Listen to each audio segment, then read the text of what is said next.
Meus queridos irmãos, eu vos saúdo com a paz gloriosa do Senhor Jesus. Convido esta Santa Igreja de Cristo para abrir a Bíblia Sagrada no Evangelho escrito por São Lucas, capítulo 23, e o versículo de número 33. São Lucas, capítulo 23, versículo de número 33. Diz assim a palavra de Deus: E quando chegaram ao lugar chamado a Caveira, ali o crucificaram, e aos malfeitores, um à direita e outro à esquerda. Quantos podem dizer amém por esta palavra lida?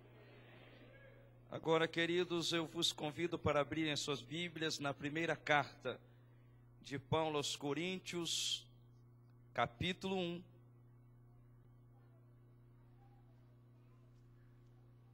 Versículo de número 18. Primeira carta de Paulo aos Coríntios, capítulo 1, versículo 18. Onde a Bíblia Sagrada nos diz assim: Porque a palavra da cruz é loucura para os que perecem, mas para nós que somos salvos, é o poder de Deus. Amém, Igreja do Senhor? Podem se assentar, meus irmãos. Glórias a Jesus. Adorado e engrandecido seja o nome do Senhor. Amados irmãos, eu inicio esta palavra inspirada pelo Espírito Santo, vos dizendo que nós estamos aqui nesta noite reunidos num dia especial, numa festa, para celebrarmos a Santa Ceia do Senhor.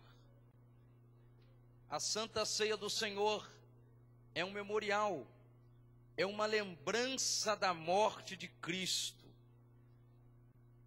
Na nossa vida, nós temos alguns memoriais, nós temos algum marco que nós muitas vezes utilizamos para nos lembrarmos de algum fato, nos lembrarmos de algo. Uma foto amarelada dentro de um guarda-roupa, dentro de um livro, pode ser o teu memorial. Uma flâmula pendurada na parede de uma sala também pode ser um memorial. A nossa nação tem um memorial. No dia 7 de setembro, a nação para festejar o dia da independência. Eu entendo então que o 7 de setembro é um memorial para o Brasil, para os brasileiros. Assim também, a ceia do Senhor é um memorial da sua morte. A Santa Ceia, meus irmãos, ela se relaciona com o passado, relaciona-se com o presente e com o futuro. Com o passado, porque assim como a Páscoa era uma festa que fazia os israelitas se lembrarem da libertação do Egito, assim também a Santa Ceia do Senhor, ela existe para nos fazer lembrar da libertação, da redenção que nós alcançamos em Cristo Jesus. A Páscoa deu lugar à Santa Ceia do Senhor. Existem muitas igrejas que fazem uma grande celebração, que fazem uma grande comemoração de Páscoa. Mas a verdadeira Páscoa é esta que nós estamos celebrando aqui hoje. A Santa Ceia do Senhor. A Santa Ceia também se relaciona com o presente, porque Santa Ceia, meus irmãos, é comunhão. Ela expressa a comunhão que temos com o nosso Senhor. A mesa é colocada pelo Senhor. A festa é dele. Nós somos os convidados dele.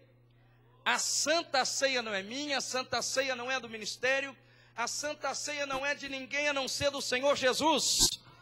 Você que está aqui nesta noite foi convidado para uma festa. O anfitrião desta festa é o Senhor Jesus Cristo. E Ele te chamou aqui para que você participe da sua mesa. Santa Ceia é comunhão. Quem vem à festa e não participa da mesa é porque está sem comunhão. Se você fizer uma festa na tua casa, convidar os teus amigos, convidar as pessoas chegadas, as pessoas íntimas, se estas pessoas se sentarem à mesa e não comerem o banquete que você preparou, com certeza você vai ficar preocupado, você vai se entristecer. Evidentemente você vai pensar, não há nada de errado com a minha comida, não há nada de errado com o banquete que eu preparei, não há nada de errado com a minha casa. Pode ser que você chegue à conclusão que o problema estava nos convidados. Ora, queridos irmãos, eu tenho aqui, inspirado pelo Espírito Santo, uma palavra para dizer a você que veio nesta noite com a intenção de não participar desta ceia. Você não pode fazer assim, porque a festa é do Senhor, a mesa é dele, foi ele quem o convidou, e você não pode manter-se sem comunhão nesta festa gloriosa. Mas eu glorifico o nome de Jesus, porque muita gente entrou aqui com alegria dizendo: hoje eu vou participar da Santa Ceia do Senhor. Adorado seja o nome de Jesus. Santa Ceia também se relaciona com o futuro. Paulo disse: todas as vezes que comerdes este pão e beberdes o cálice do Senhor, anunciais a morte do Senhor até que venha. Quem está tomando Santa Ceia está também profetizando, está com isto dizendo: eu estou aguardando a vinda gloriosa de Jesus. Santa Ceia aponta para a vinda gloriosa do Senhor. Talvez esta seja uma última Santa Ceia, eu não sei, só o Pai sabe. Portanto, participe desta Santa Ceia com alegria no coração, sabendo que brevemente o Senhor Jesus há de voltar para arrebatar a sua santa igreja. Quantos têm nele essa esperança? Levante assim a mão e glorifique o nome de Jesus. A morte de Cristo, meus irmãos, ela tem para nós um significado tremendo, e é por isso que nós estamos aqui relembrando da morte do Senhor. A morte de Cristo na cruz não foi uma morte qualquer. A morte de Cristo na cruz não foi a morte de qualquer homem. No dia 24 de agosto de 1954, o Brasil ficou silente com a morte do presidente da República, Getúlio Vargas. Ele deixou uma carta escrita: saio da vida para entrar na história. Mas eu percebo que o máximo que a sua morte pôde fazer, pôde realizar, foi entrar para a história, só isso.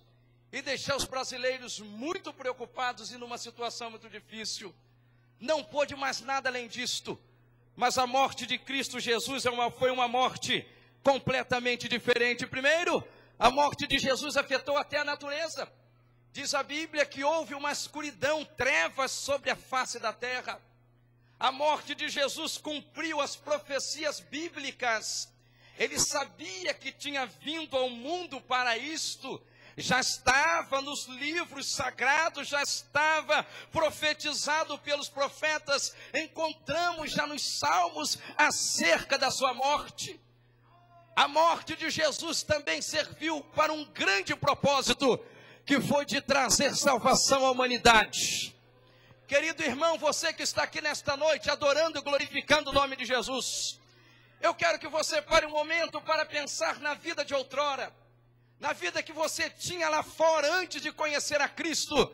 Eu tenho também uma coisa a lhe dizer, que foi pela morte de Cristo Jesus que você pode sair daquela vã maneira de viver, que você pode que você foi liberto deste mundo, do pecado, da escravidão, do mal, e pode estar aqui nesta noite glorificando o nome do Senhor, porque Cristo morreu na cruz, para que você pudesse estar aqui nesta noite, adorando o seu nome, glorificando o nome dele, aguardando o arrebatamento da igreja, fazendo a sua obra. Adorado seja o nome do Senhor. É por isso, queridos irmãos, que o símbolo universal da fé cristã não é uma manjedoura. O símbolo da fé cristã também não é um presépio, mas sim uma rude cruz. Quando nós falamos de cruz, meus irmãos, evidentemente, imediatamente estamos falando da morte de Cristo. Não foi a vida santificada de Jesus que nos trouxe a salvação. Não foram também os seus ensinamentos, por mais profundos que são. Não foram também os milagres operados por ele que nos trouxe a salvação.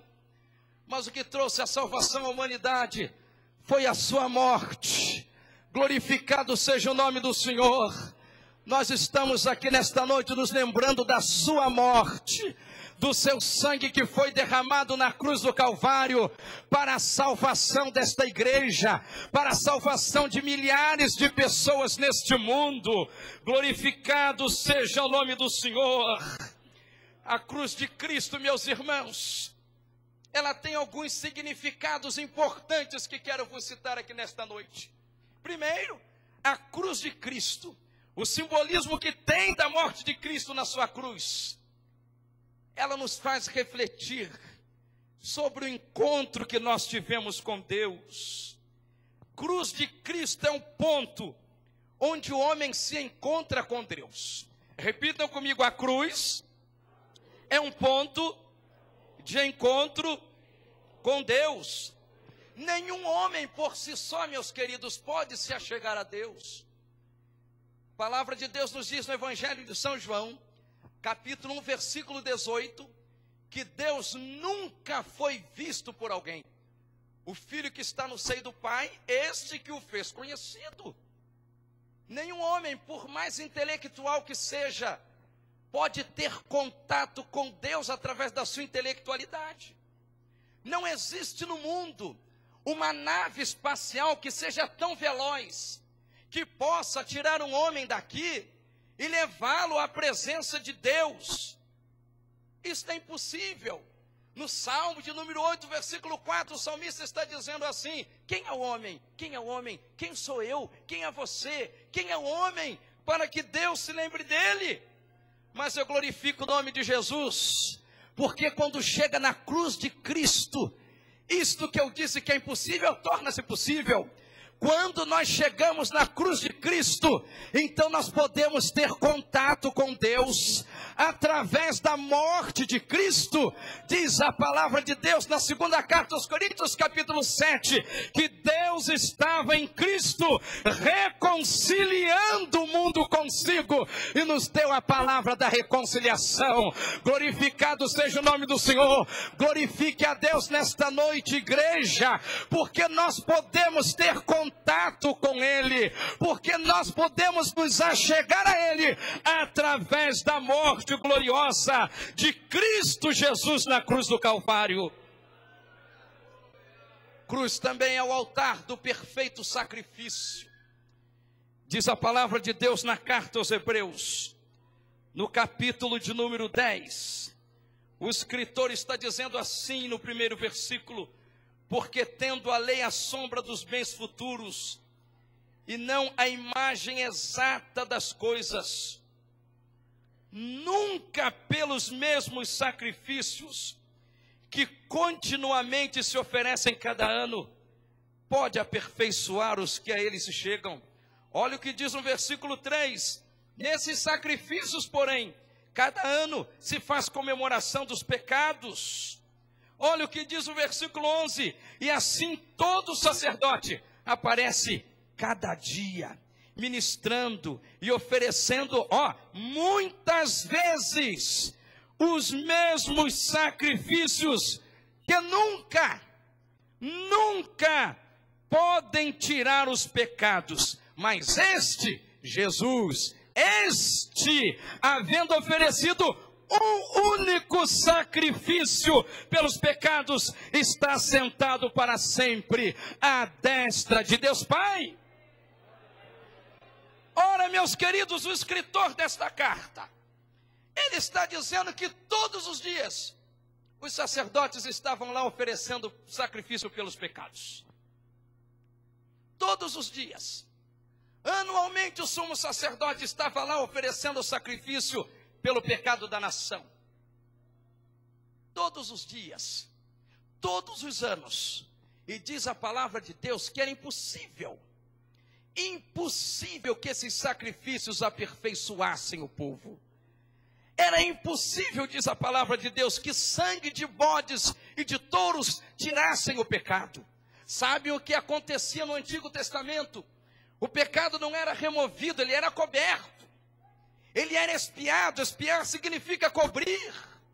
Sabe quando a dona de casa, descuidada, varre a sujeira para debaixo do tapete? No Antigo Testamento, a sujeira estava sendo varrida para debaixo do tapete. O próprio sumo sacerdote, antes de oferecer sacrifícios, ele tinha que oferecer sacrifícios pelo seu próprio pecado. Mas eu glorifico o nome do Senhor porque a cruz foi um altar, onde o perfeito sacrifício foi realizado. Porque diz a Bíblia Sagrada que Jesus fez esse sacrifício quantas vezes? Ele fez esse sacrifício uma única vez. Apenas uma vez Jesus foi. Ele derramou o seu sangue na cruz. E todos aqueles que o aceitam como Salvador já têm o perdão dos seus pecados. E podem viver muitos e muitos anos na presença do Senhor. E no final ainda ganham a vida eterna. Adorado seja o nome do Senhor Jesus.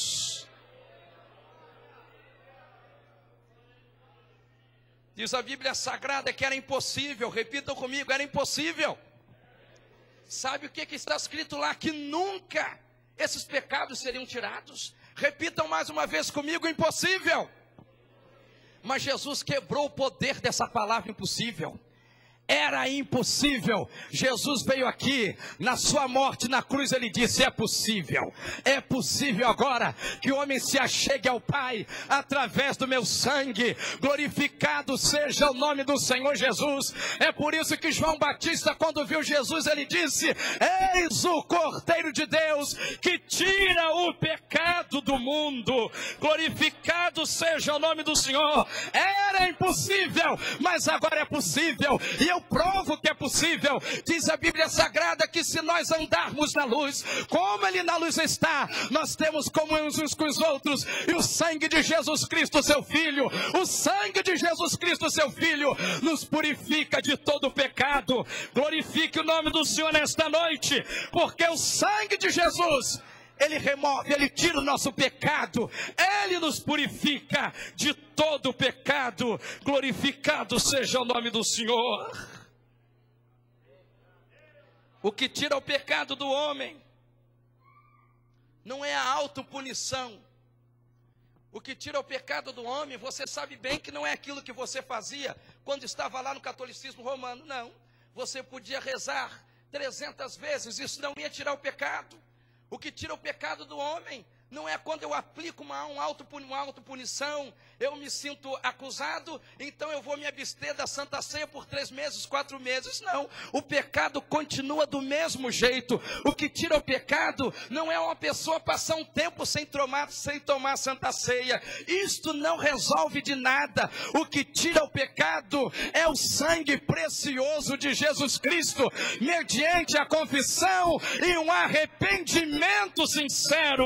Glorificado seja o nome do Senhor. Ó, querido irmão, na cruz de Cristo, através da sua morte, os nossos pecados foram tirados. Eu dou glórias ao nome de Jesus, porque o caminho está aberto agora. Nós não podíamos chegar diante dele, mas agora pela morte de Cristo, pelo sangue de Jesus, o caminho está aberto. Então agora você pode entrar na presença dele, você pode falar com o Senhor, você pode adorar o nome do Senhor, você pode orar a Ele, você pode ouvir Ele falar contigo, porque Jesus, pelo seu sangue, na sua morte, nos inaugurou um novo caminho. Glorificado seja o nome do Senhor.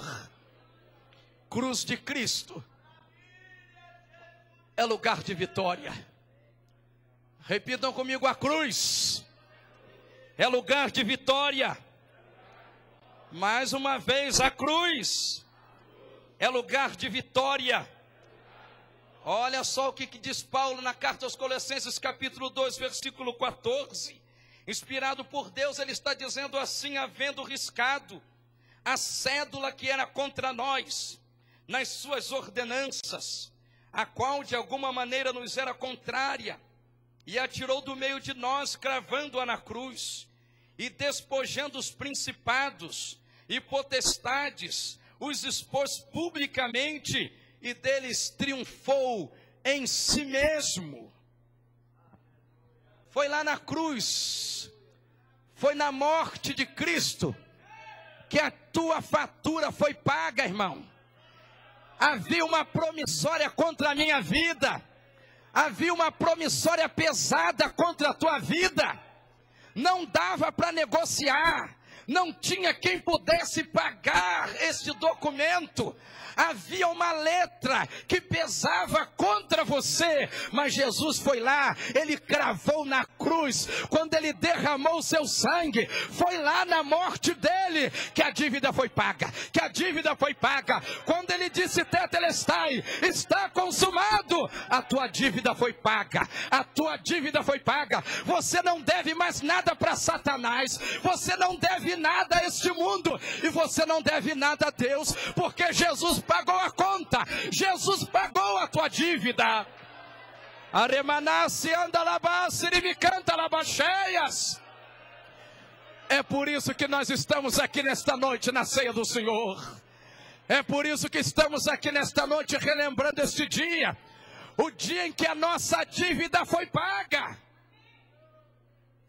Glorificado seja o nome de Jesus, adorado seja o nome do Senhor.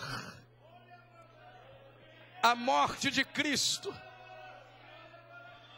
te deixou livre, meu querido. Nunca aceite na tua mente uma acusação do diabo, dizendo que você deve ainda alguma coisa daquele tempo lá de fora, porque Jesus já te purificou e pagou toda a tua conta. Fique tranquilo, fique na presença do Senhor, fique na presença de Deus, porque Ele tem bênçãos e vitórias para a tua vida. A morte de Cristo, ela foi, meus irmãos, a maior derrota para o reino das trevas. De todas as derrotas que o maligno tem todos os dias, de você estar aqui, ele já foi derrotado. Talvez durante esta semana ele tentou encher o teu coração de tristeza, usou alguém que é usado por ele para magoar o teu coração, para te entristecer, tentando tirar você da Santa Ceia, mas você veio, então ele foi derrotado, e o nome de Jesus foi glorificado, porque você está aqui. Ele tem derrotas constantes, tem derrotas porque você saiu das garras dele e veio para a presença do Senhor, está purificado com o sangue de Cristo. Quantas maldições que haviam sobre a tua vida, quantas palavras ruins que lançaram sobre você, Jesus foi lá e disse: não é nada disso, esse aqui é meu, esse aqui me pertence, esse aqui, Rabashumi Komanaia, eu dei a minha vida por ele, e você está aqui. Isso é derrota para ele, e é vitória para a igreja do Senhor e para o nome de Jesus. Mas a maior derrota das trevas, meus irmãos, foi a morte de Cristo na cruz. Existe uma pregação que diz que o diabo fez festa quando Jesus morreu na cruz. Irmãos, isso é o maior absurdo. Como é que ele vai fazer uma festa se o negócio estava caindo na cabeça dele? Se ele estava sendo derrotado, envergonhado, Jesus tirando o pecado da humanidade. Você acha que o diabo ia fazer churrasco no inferno, irmão? Jesus comprando para si um povo aqui, para andar em santificação, para glorificar o nome do Senhor na terra. Você acha que o diabo ia fazer festa? Não, a morte de Cristo na cruz foi o pior negócio para Satanás. Ele tentou tirar Jesus dessa missão. Quando Pedro disse assim a Jesus: Senhor, para com essa história de morrer na cruz, que negócio é esse? O que Jesus respondeu: para trás de Satanás. Ele tentou tirar Jesus, desviar Jesus dessa missão. Mas era impossível fazer isso com o Filho de Deus, com aquele que é o Emmanuel, Deus conosco. Glorificado seja o nome do Senhor. Mas ali na cruz ele foi derrotado, porque diz a Bíblia Sagrada na carta aos Colossenses que nós lemos, que lá na cruz ele foi exposto publicamente. Houve uma exposição das obras das trevas publicamente. Se ele ficou feliz lá no Éden, quando chegou lá no Gólgota, ele teve que se entristecer e reconhecer a derrota dele. Porque quando chegou lá, Jesus na sua morte, ele resolveu o problema. Ele resolveu o problema. Levante assim a tua mão e diga: o meu problema está resolvido. O meu problema está resolvido. O meu problema está resolvido. Porque Jesus morreu na cruz para nos salvar. Xeremicanta labacheias. Adorado seja o nome de Jesus. A cruz de Cristo, meus irmãos, é o nosso ponto final. A cruz é o ponto final. Tem o hino da harpa cristã que diz: que outro bem ansioso buscarei, bem melhor que Jesus não acharei. Eu quero encerrar aqui as minhas palavras repetindo isto. A cruz é o nosso ponto final. Depois que compreendemos o sacrifício de Cristo e fomos aceitos por Ele, nós não temos mais para onde ir, e é bom não querer ir para outro lugar nenhum. Quando se chega em Cristo, ali é o ponto final. Tempos atrás uma pessoa me disse que está no Evangelho há 18 anos, e há 18 anos frequenta um grupo de autoajuda, o grupo que o ajudou a se libertar. Não chegou na cruz, não passou, não compreendeu a morte de Cristo. 18 anos, ainda está precisando de mais alguma coisa. Irmãos, Cristo é suficiente. Compreenda a suficiência de Cristo para te ajudar, para te fortalecer como pessoa, espiritualmente, materialmente. Repitam comigo, igreja do Senhor: Cristo é suficiente. Mais uma vez, Cristo é suficiente. Nas horas de tristeza da tua vida, lembre-se disso: Cristo me é suficiente. Na hora das provações, Cristo me é suficiente. Na hora das necessidades, Cristo me é suficiente. Ele é suficiente. Aleluia.